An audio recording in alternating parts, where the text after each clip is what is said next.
नमस्कार दोस्तों, आपके लिए लाए हैं शिक्षा मनोविज्ञान कक्षा 11 आरबीएससी का एक दमदार पेपर। आप पेपर करें, उसके बाद में आप जो है बताएं कि वास्तव में दमदार था क्या, या जो मैंने कहा वो सच कहा कि नहीं। इसमें कक्षा 11 आरबीएससी की जो पाठ्य पुस्तक है उसमें अध्याय 1 से 5 तक के 30 अति महत्वपूर्ण प्रश्न जो है वो एसपी शोराण सर के द्वारा तैयार किए गए हैं और इस पेपर को यस गुरु ऐप पर पिछले सोमवार को अपलोड किया था। आप देखिए, इस स्तर का पता लगाइए और आप बताइए आपको कितने आ रहे हैं। हो सकता है कुछ नए फैक्ट भी आपको मिले।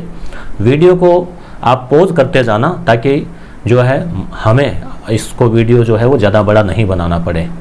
पहला प्रश्न, जब परीक्षण के द्वारा उसी का मापन होता है जिसके मापन के लिए परीक्षण का निर्माण किया गया था, यह कहलाता है। बताइए क्या उत्तर होगा। अब आप वीडियो को पॉज कर लें और सोचें, विचार करें और फिर उसका उत्तर नोट करें कॉपी में, तभी आप सही मूल्यांकन हो पाएगा। बताइए क्या उत्तर होगा इसका। आप कमेंट भी कर सकते हैं यूट्यूब पे। तो उत्तर हो जाएगा इसका वैधता। बार बार मापने से व्यक्ति या विद्यार्थी के प्राप्तांकों में कोई परिवर्तन नहीं आता। इसका संबंध किससे है? तो ये जो 30 क्वेश्चन है इसमें आपको मैटर लगेगा करीब 60-70 यहाँ तक कि 100 तक फैक्ट आपको मिलेंगे और पाठ 1 से 5 तक पूरा कवर करने का प्रयास किया है। आपको पता होगा कि ये जो मनोविज्ञान की पुस्तक है वो यूट्यूब के ऊपर मैं पूरी करवा चुका हूँ। कक्षा 11 की, कक्षा 12 की चल रही है और ये आपको प्ले लिस्ट में मिल जाएगी। तो यहाँ क्या उत्तर होगा मित्रों? विश्वसनीयता। यानी कि बार बार अगर कोई परिवर्तन नहीं आता, उसमें कितनी बार माप लो तो उसे विश्वसनीयता कहते हैं। संरचनावाद से असंगत विकल्प चुने। 4 ऑप्शन है, वीडियो को पॉज कर लेवें और फिर आराम से विचार करके उत्तर देवें। संरचनावाद। तो मित्रों यहाँ उत्तर हो जाएगा विलहेल्म वुंट संरचनावाद स्कूल के संस्थापक थे। ये असंगत है। विलहेल्म वुंट नहीं थे। संरचनावाद के जो है वो है टिचनर। ठीक है, उत्तर हो जाएगा टिचनर। व्यवहारवाद से संबंधित असंगत विकल्प है। देखिए बड़े बड़े ऑप्शन है और रीट एग्जाम में भी इसी प्रकार के जो क्वेश्चन है वो देखने को मिलते हैं। और आपको मैं बता दूं कि इसी प्रकार से जो आगे के पाठ है, पाठ 6 से 9, फिर कक्षा 12, फिर कक्षा 11 एनसीईआरटी, फिर कक्षा 12 एनसीईआरटी, उसके अलावा मनोविज्ञान के यूनिट वाइज 50-50 क्वेश्चन। तो इस प्रकार से करीब 650 प्रश्नों का संग्रह आपको मिलेगा यस गुरु ऐप पर। यस गुरु ऐप जो है आप प्ले स्टोर पे यस गुरु सीधा लिखेंगे तो आपको मिल जाएगा, या फिर डिस्क्रिप्शन में भी हम लिंक उपलब्ध करवा रहे हैं, वहाँ से भी आप सीधा लोड कर सकते हैं। वहाँ टेस्ट सीरीज में आपको, ये टेस्ट सीरीज में मनोविज्ञान के कक्षा 6 से 10 तक आरबीएससी, उसके अलावा हिंदी, अंग्रेजी, संस्कृत आदि के करीब 4000 से अधिक क्वेश्चन आपको मिलेंगे। तो आपने इसका उत्तर सोच लिया होगा मित्रों। इसका उत्तर हो जाएगा सी। असंगत ढूंढना है तो 3 संगत है, इनको आप याद कर लें। व्यवहारवाद के संस्थापक वाटसन थे।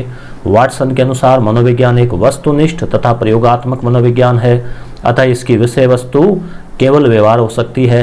तीसरा यहाँ है, वाटसन के व्यवहारवाद ने उद्दीपक अनुक्रिया के विकास में कोई योगदान नहीं दिया। ऐसा नहीं है, योगदान दिया। और क्या योगदान दिया? जन्म दिया। व्यवहारवाद ने उद्दीपन अनुक्रिया के विकास को जन्म दिया। ये उत्तर होगा इसका। अगला है, गेस्टाल्टवाद मनोविज्ञान में असंगत नहीं है। तो बताइए क्या उत्तर होगा इसका। वीडियो को पॉज करें, आराम से विचार करें, क्योंकि ये गहन विचार वाले क्वेश्चन है गेस्टाल्टवाद के। 3 ऑप्शन आपने पढ़ लिए होंगे, चौथा ऑप्शन आपको दिखाते हैं ऊपर। और दोस्तों अभी लॉकडाउन की वजह से इस पेपर को हम टाइप नहीं करवा पाए, इसलिए हाथ से लिखा हुआ पेपर ही अपलोड जो है ऐप पर किया गया था। चौथे का उत्तर हो जाएगा सी। पांचवें का उत्तर होगा बी। सह संस्थापक कोहलरकॉफ नहीं थे। अब कई बार आप क्या करते हैं जल्दबाजी में, सह संस्थापक कोहलरकॉफ थे ऐसे पढ़ लेते हैं, इतने में जो है गई भैंस पानी में। तो ध्यान रखना है बी उत्तर इसका हो जाएगा। Question number 6, case study method से संगत है, अब की बार असंगत नहीं है, अब की बार संगत है। केस स्टडी मेथड, तो इसे आराम से पढ़ें, चारों ऑप्शन और उत्तर दें विचार करके। और ये क्वेश्चन सारे यूनिक है दोस्तों, ये नहीं है कि कहीं से कॉपी पेस्ट है, ये किताब को खोल के उसके पार्ट को निकाल के फिर एक एक पेज में से जो है जहाँ जहाँ क्वेश्चन बन सकता है, और उससे आपको किताब भी नहीं पढ़नी पड़े बल्कि सारे जो है वो चैप्टर कवर हो जाएं, ऐसा प्रयास जो है वो प्रश्न बनाने वाले सर शिवराम सर ने किया है। तो उत्तर हो जाएगा मित्रों यहाँ पे डी, उपयुक्त सभी। तंत्रिका तंत्र का कार्य है, बताइए क्या है तंत्रिका तंत्र।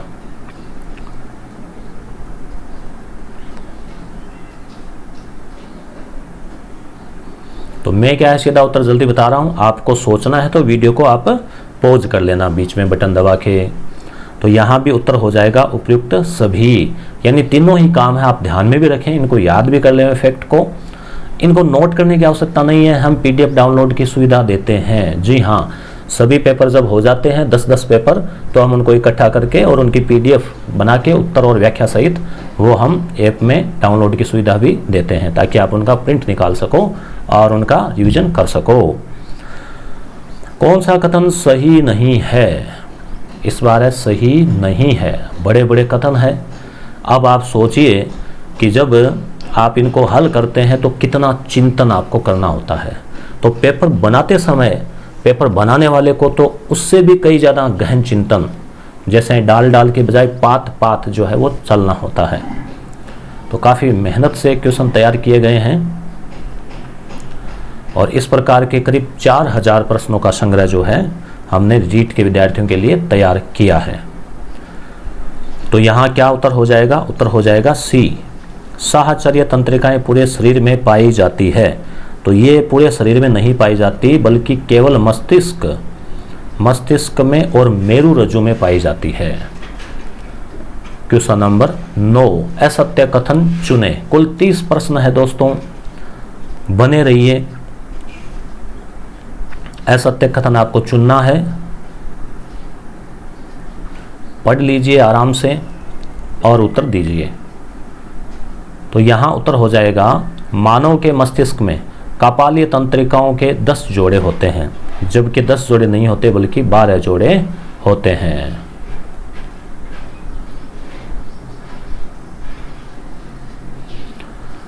जब बालक विकास की एक अवस्था से दूसरी अवस्था में प्रवेश करता है, क्वेश्चन नंबर 10, तब हम उसमें कुछ परिवर्तन देखते हैं। अध्ययनों ने सिद्ध कर दिया है कि यह परिवर्तन निश्चित सिद्धांतों के अनुसार होते हैं, इन्हीं को विकास के सिद्धांत कहा जाता है।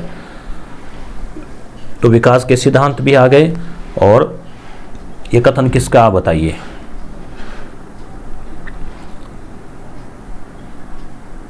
उत्तर हो जाएगा गैरिसन तथा अन्य। विकास अपेक्षाकृत अभिवृद्धि होने तक सीमित नहीं होता, अपितु प्रगतिशील परिवर्तनों में निहित है, जो परिपक्वता के लक्ष्यों को व्यवस्थित रूप से उन्मुख होता है। यह कथन किसका है दोस्तों? आप ईमानदारी से आपको पेपर हल करना है और फिर कमेंट भी करना है कि कितने सही हुए, 30 में से कितने सही हुए।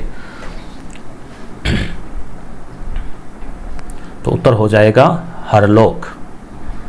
कौन सा विकल्प सुमेलित है? सुमेलित है, ठीक है। गेसल की परिभाषा, सोरेनसन की परिभाषा है कि नहीं है, आप पढ़ लीजिए। और ये आपको इतने बड़े बड़े क्वेश्चन इसलिए दिए हैं कि एक तरह से ये नोट्स भी हो गए हैं बुक के, कि अब आपको जो है उस किताब को भी समय नहीं मिले तो आप सीधे इन पेपर को भी अगर रिवीजन करेंगे तो आपके ये लगेगा कि आपने किताब पढ़ ली है। अगले ऑप्शन दिखाते हैं आपको, इरा गॉर्डन, और चौथा उपयुक्त सभी। तो यहाँ दोस्तों उत्तर हो जाएगा उपयुक्त सभी, क्योंकि हमारा उद्देश्य ये भी है कि ये तीनों फैक्ट आपको सही उपलब्ध करवाएं और तीनों परिभाषाओं को आप थोड़ी नज़र डाल लें, उनको समझ लें। विकास अभिवृद्धि तक ही सीमित नहीं है, इसके बजाय इसमें प्रौढ़ावस्था के लक्ष्य की ओर परिवर्तनों का प्रगतिशील क्रम निहित रहता है। विकास के फलस्वरूप व्यक्ति में नवीन विशेषताएं, नवीन योग्यताएं प्रकट होती है। ये कथन किसका है? 4-5 परिभाषाएं भी किताब में दी हुई है मुख्य मुख्य बिंदुओं की, क्योंकि विकास अभिवृद्धि आपका टॉपिक है कोर्स में। तो यहाँ उत्तर हो जाएगा किसकी है? ये हरलोक। असत्य कथन को चुनें। इसको बड़े ध्यान से करें, वीडियो को रोक के पढ़ें।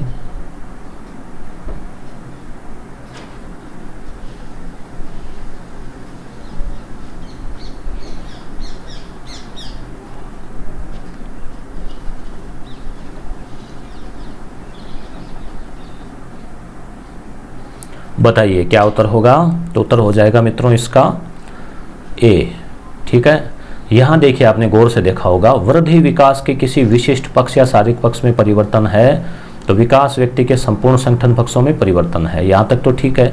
अतः विकास वृद्धि से अधिक व्यापक नहीं है।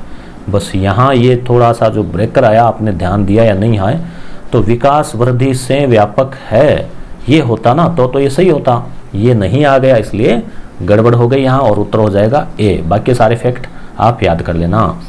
15% विकास के मूलभूत सिद्धांत से संगत नहीं है। अगर क्वेश्चन अच्छे लगे हैं तो लाइक का बटन दबा के आप हमें फीडबैक दे सकते हैं। अच्छे नहीं लगे या सही नहीं हो रहे तो डिसलाइक कर सकते हैं। तो विकास के मूलभूत सिद्धांत से संगत नहीं है, क्या संगत नहीं है बताइए।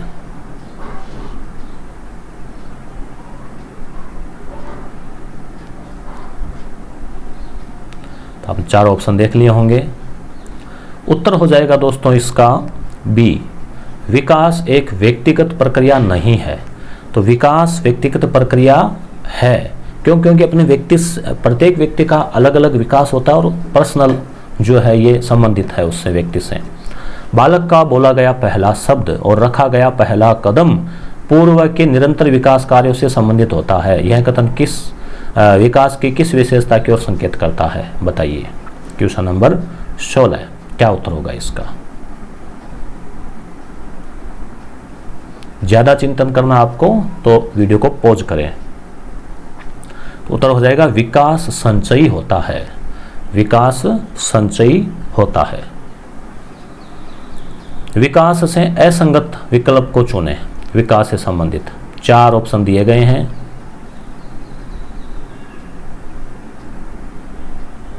बताइए क्या असंगत आपको लग रहा है। तो उत्तर हो जाएगा इसका बी। विकास के विभिन्न पक्ष अंतर संबंधित नहीं है। नहीं क्यों नहीं है अंतर संबंधित है। ठीक है। 18वां क्वेश्चन, वंशानुक्रम उन सीमाओं को निश्चित करता है जिनके आगे बालक का विकास नहीं किया जा सकता। जीवन के प्रारंभिक वर्षों में दूषित वातावरण, कुपोषण या गंभीर रोग जन्मजात योग्यताओं को कुंठित या निर्बल बना सकते हैं। यह किन के विचार है।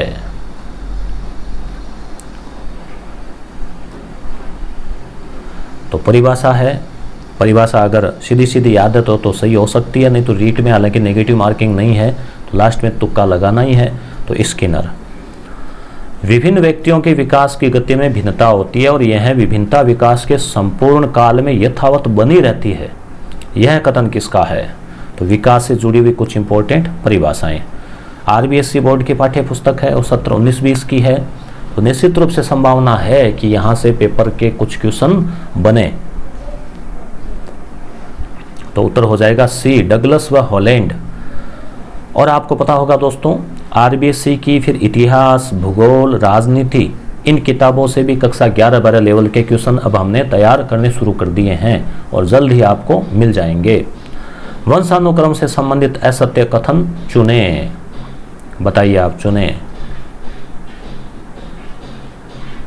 और इसे प्ले स्टोर से यस गुरु डाउनलोड कर लेना। तो पहला, दूसरा पढ़ लिया होगा आपने, तीसरा और चौथा। तो उत्तर हो जाएगा इसका सी। मानव की मानसिक विशेषताओं में विशेष रूप से मूल प्रवृत्ति, बुद्धि और अभिक्षमता जन्मजात नहीं होती। तो यहाँ उत्तर हो जाएगा होती है। ठीक है, क्योंकि मानसिक क्षमताएं वगैरह कुछ जन्मजात भी होती है। कौन सा कथन सही नहीं है। 4 बड़े बड़े कथन है, पढ़िए आराम से ध्यान से और उत्तर दीजिए।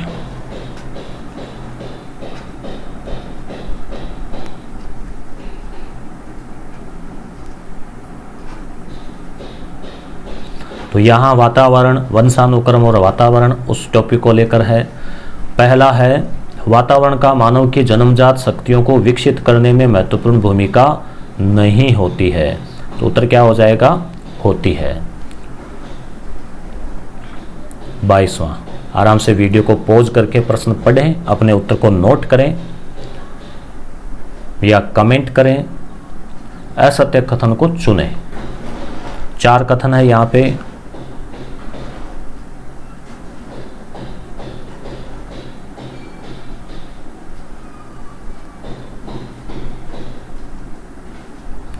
चार विद्वानों के अलग अलग जो धारणाएं हैं वो बताई है। तो इसका उत्तर हो जाएगा ए। बालक की मूल शक्तियां उसके वंशानुक्रम पर निर्भर करती है, यह है कोहलर का नहीं मानना, बल्कि ये थॉर्नडाइक का मानना है। थॉर्नडाइक। तो उत्तर ए हो जाएगा। क्वेश्चन नंबर 23, वंशानुक्रम और वातावरण से असंगत है। 4 ऑप्शन है, वीडियो को पॉज करके पढ़ें, उत्तर नोट करें।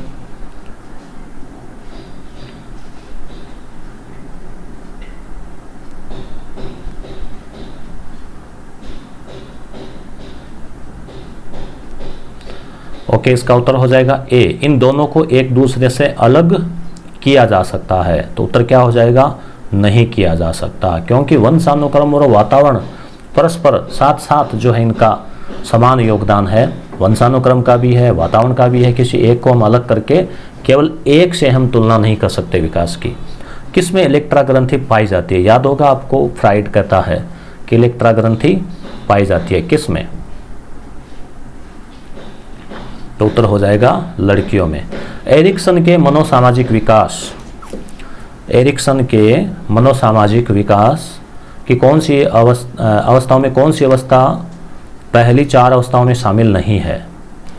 पहली 4 अवस्थाएं जो है उसमें शामिल नहीं है। याद करें आप कौन सी होगी, विचार करें, उत्तर दें। बहुत ही ऐसा लगता है कि निश्चित रूप से जो है प्रश्न ऐसे हैं कि पसीने थोड़े थोड़े आ गए होंगे पेपर करते करते। तो उत्तर हो जाएगा सी, तादात्मिकता बनाम भ्रांति। तो प्रथम 4 अवस्थाओं में ये शामिल नहीं है। एरिक्सन के मनोसामाजिक विकास की अवस्थाओं में तादात्मिकता बनाम भ्रांति कौन सी अवस्था है? अभी जो पूछा गया है वो, तो बताइए फिर कौन सी हो सकती है? याद है तो बढ़िया है, नहीं तो फिर लगा दो तुक्का। तो 4 बता रखी है, 5वीं है। आनुवंशिकता से तात्पर्य किन से है? आनुवंशिकता।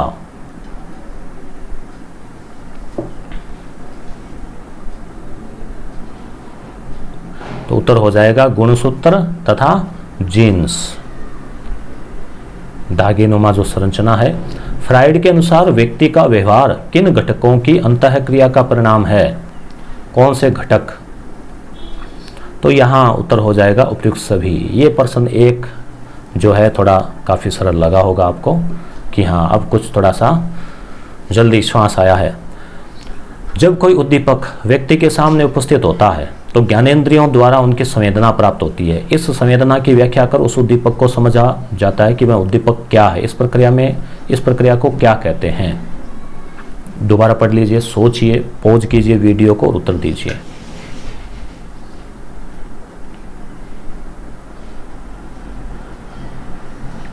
तो उत्तर हो जाएगा प्रत्यक्षीकरण। कोई चीज़ जब सामने हो फिर उसके बारे में अपने जो विचार आते हैं। जैसे ये पेपर है, इसको देखकर आपके मन में जो ख्याल आए कि वो तैयारी अपनी अच्छी है, या ये है कि अरे चिंता हो गई, तो चिंता करने की आवश्यकता नहीं है। हमारा उद्देश्य ये था कि कक्षा 11 की जो पाठ्य पुस्तक है उसका भी ये लेवल है, वहाँ से भी इस प्रकार के क्वेश्चन बनाए जा सकते हैं, एग्जामिनर बना सकता है। और ये कुछ फैक्ट जो है वो रिविजन भी आपके हो गए इस बहाने। तो इस तरह से हमारी ज्ञानेंद्रियों से प्राप्त सूचनाओं की गलत व्याख्या से उत्पन्न गलत प्रत्यक्षीकरण को सामान्यतः क्या कहते हैं? कई बार ऐसा भी हो जाता है ना, सूचना गलत। जैसे मान लीजिए रस्सी पड़ी है और हमने अंधेरे की वजह से उसको सर्प समझ लिया हो, सांप समझ लिया हो, तो क्या हो जाएगा? भ्रम। तो इस प्रकार से दोस्तों एसपी शिवराण सर के द्वारा ये 30 प्रश्न तैयार किए गए थे।